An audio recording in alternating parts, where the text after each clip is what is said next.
Today we are putting together the Tilta cage for the Blackmagic Pocket Cinema Camera 6K Pro.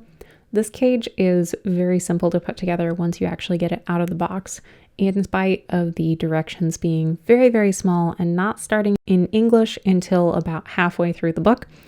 But once you get this cage out of the box, it goes together really easy. It's held together with a handful of very, very small screws, and there is an Allen wrench to put this together. It is magnetic and at the very bottom of the cage.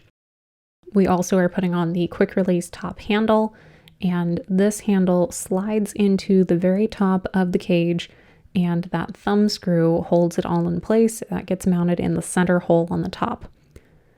We also have the SSD drive holders.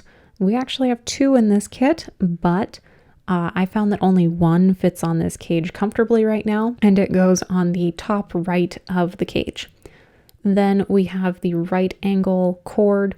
This gets attached to the SSD holder as well as routed through the frame and to the left side where the camera inputs are. Now, to put the frame on the camera, I found it easiest to take all those things off and just have the cage itself. Here it gets attached at the very bottom of the camera with those two 1/4 inch mounts. And then also at the top of the camera, there's another 1/4 inch screw.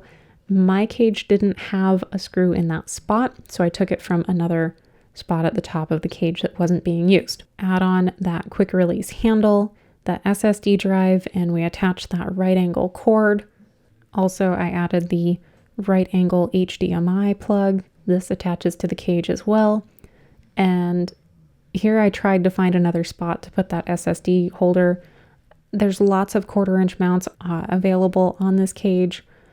And there you have it, all completed and ready to use.